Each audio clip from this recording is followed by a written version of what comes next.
Game Clique.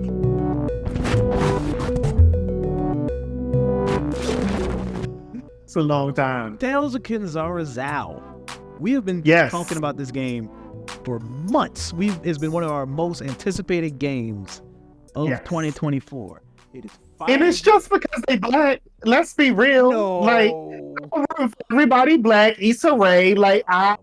That's why I was checking this game out. No. Now, I will say it also helped that Prince of Persia came out and also changed my perspective on some Metroidvanias coming into this. I was like, oh yeah, well maybe I do really like a Metroidvania. They showed footage. Yeah. They premiered footage of this game, like actual gameplay during the Game Awards, and that's what really got my attention. I'm big into indie games. This is dev Surgent Studios' first game. Yes, it starred black people. Yes, it's taking place in Africa. Yes, it's kind of diving into some real. Yes, I'm rooting for it because of these reasons. Yes. And I'm really big into Metro. This was really checking all my boxes. And it's published by EA Originals, which has produced some really good games. It's been hit or miss. I can't remember that freaking dice game that was platformer. I can't remember. That's probably the only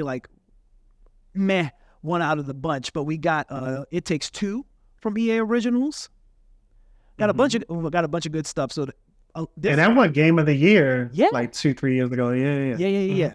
Tales of Kenzera Zau had a lot going for it. Before we get into our feelings of Tales of Kenzera Zau, I want to congratulate the 6 people who won our Instagram giveaway, and they won codes. Yes. So for those who don't know, we had ran a campaign where if you had followed us on Instagram, tagged a friend, and commented on one of our Tales of Kenzera posts, then you had the opportunity to win a free game code for Tales of Kenzera Zau on the platform of your choosing. So shouts out to Nerdy Bomb Shelly, Jasmine 13, Max Vertbad, Schlabar Man, and German Mew 13. Hope you're enjoying Tales of Kenzera Zau. I did not practice that, y'all. Did not practice any. Well, no, we ran through it one time. I was about to say you did. But I wasn't going to expose you. I wasn't going to expose you. But I didn't like. We had a whole conversation on German pronunciation just for this. It's a really good pro wrestler in WWE. He's German. But anyway, only you need to know that. Tales of Kenzera Zau. Yes, it's good. Duke, how much have you played?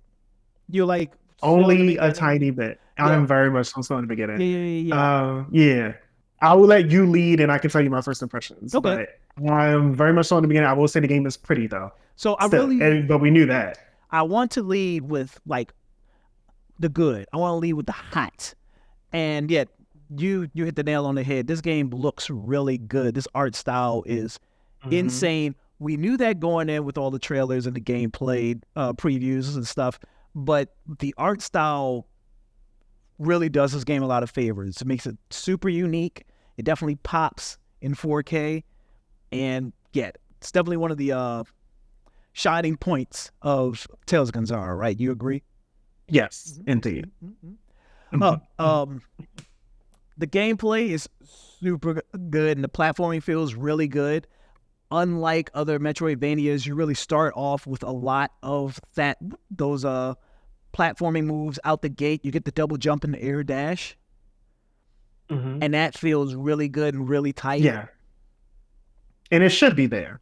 It should, in my opinion, that's one of the things that I hate about so much Metroidvanias. I just feel like it takes way too long to get your kit. And so I'm very appreciative that they give you a good amount to work with in the beginning. And then there's the powers, but you go over to that. Yeah, so the real basics of Tales of Kenzera. So the story is you're playing as a son in Kenya. His father just passed away. It seems like they just kind of had his funeral or whatever. And he's kind of mourning with his mom, damn, I don't know kind of what to do. And the mom passes off a story that the father wrote. So the game, you're actually playing through the main character of the story that the father wrote for his son. Mm-hmm. So you're playing as this shaman who has 2 masks, and each mask, you can swap the mask on the fly in gameplay, and each mask gives you a different ability. One mask, the sun mask, gives you melee abilities, and the moon mask gives you like your ranged attacks. Yep. This is where kind of my first, not saying problem, and like you're gonna see the theme of my points throughout our whole conversation, is Tales doesn't really do anything inherently wrong. It's just things don't feel as good as they do other places. Yeah. Is what I'm saying. So for me, if it was up to me 100%, I would never switch to the moon mask. I don't think the ranged, that kind of like shooting thing feels good. It doesn't, you don't have that same, because they have it like a twin stick style aiming. Yeah, and I don't think that feels good in a Metroid Vania right now. I'm trying to think back to it because it's like in Prince of Persia Lost Crown, they had a little bit of that, but there was a lot more auto targeting with the bow and arrow compared to the range attacks in Tales of Kenzera. It's like you really have to aim it directly at this person in order to get a direct shot. It doesn't feel great. And I mean, like, I do like shooting in Metroidvanias. I mean, like, the namesake Metroid, you do a lot of shooting there, and that feels good. It's just, it's so much more satisfying using the sun mask and using the sun abilities and, like, getting these combos off on enemies. I do like the special attack that you can unlock with the moon mask, but besides that, I'm almost... The laser beam? Yeah. Yeah. But besides that, unless an enemy calls for me to use the moon mask, I almost never use it. Except for traversal stuff, because you do unlock traversal moves, and those are like mask specific. But besides switching through the mask is pretty seamless. I will say in a little bit that I played, I was trying to go super hard with it in a very little bit in the very beginning, just because I know I'm never going to do that once I have all my abilities, just to see how easy it is to switch between mask in the middle of a combo. And that seems like you can pull off some things if you try hard with that. So you are able to have some player expression when it comes to that. So that is another point for it. It's just the amount of smoothness sometimes. It's just like, oh, that was a little bit more lag than I was expecting to get that hit out. It's just, I really hate talking about a game or hearing somebody talk about a game and they always bringing up other games. Like, you really should, when you're reviewing a game, you should be able to review it on its own merit. With that being said, it is so hard to play Zau without thinking, I would rather be playing Prince of Persia: The Lost Crown. Like, it's just everything Zau tries to do, it really feels like Prince of Persia does better. And coming out 3 months, within that 3-month window, it just did not do that game any favors. Like, the platforming, it feels better in Pop. The combat feels better in Pop. The map design feels better in Pop. The only thing that I really think I appreciate in Tales more than Prince of Persia, and that's by a close margin, is the story. Like, I really think they're doing something very special with this story, tackling grief and how people deal with the death of a loved one and stuff like that. I do think all that stuff is done very well in Zau. And I think that was also like the most important thing that they leaned on when they were developing this. And I mean, a lot of even the pre-production talks was just talking about the necessity of like sharing this story of grief and how to get to reconciliation for that. So it's clear that they put a lot of emphasis and care in that. And so I think if you're going into it for a story perspective, you're going to be very, very pleased.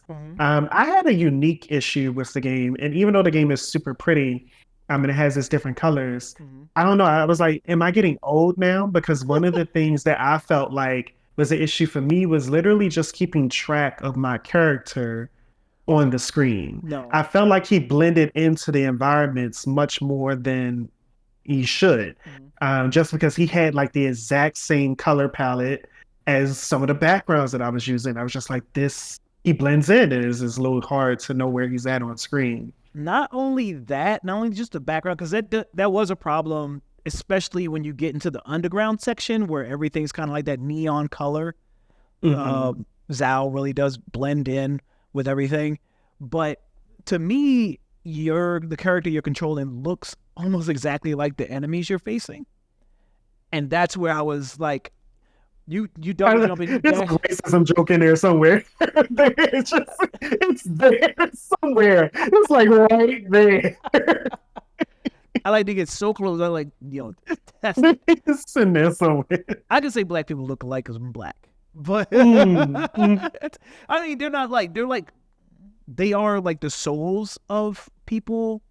It's implied that they're like the souls of like past warriors that I guess don't know how to let go. But they don't look like black people. They look like kind of like demons or whatever. But everybody kind of looks like a big neon dude, unless you're fighting a boss. So if you're on screen and there's like 3, 4, because it could get up to, I think the most I've seen was maybe like 5 or 6 bad guys on screen at one time, you could lose track of where you're at. And enemies don't pull punches. Like I playing on like the standard difficulty. I don't think I bumped it up or down. And enemies definitely don't wait. Like if you lose yourself for a second, that could be very detrimental. But the health system is pretty generous. Like you get these bars that you stack up every time you attack somebody, and if you fill up one, you can use that kind of like as a flask. If we're talking about a Souls-like, yeah, it uses like a Spider-Man system. So if you're familiar with the latest Spider-Man games, you build up meter by doing, combos and damage, and you use that same meter to heal yourself, or if you're good on health, then you can unleash a special ability. So I really don't want to leave a bad taste in anybody's mouth because this game is good. I would go as far as to say it's really good. It's just, if I had to tell you out of the Metroidvanias that came out in the first quarter of this year, whether to play this or to play Prince of Persia, it's Prince of Persia. Like, no questions asked. But if you're going in strictly for a gameplay perspective, it's that. Yeah. But I mean, I even had this conversation on Facebook. There was another individual who was just stating that they didn't understand why people were pushing for this game. It's just a Metroidvania, and just because it's black, it doesn't blah blah. And what I stressed in the conversation, and they didn't retort back to this, was just that we don't live in a race neutral society, right? Like we don't live in a society where everyone's ideas and creations are valued equally. So when you have that kind of society, then there are people who care about that imbalance, who try to make it as fair as possible. And so that's why we push for titles like Tales of Kenzera Zau. The game has flaws. There's no way around that. But I think in a world in which there's a lot of AAA to indie games of other cultures that have plenty of flaws, but still get to make games, still get to exist, even with those flaws, then it's important for Tales to exist in that same landscape. Tales of Kenzera Zau. I'm thinking about the Tales of franchise. I was like, I'd be specific. But yeah. Yeah, you brought up a good point because a lot of people, a specific group of people, they think that the solution for racism is to just act like it doesn't exist. Like we kind of just ignore it. We stop supporting those systems, and eventually, everything becomes evil and everybody goes away. And that's not really the answer. Like you have to support these efforts to diversify these areas, or else the diversity never happens. So that's why games like Tales of Kenzera Zau is very important.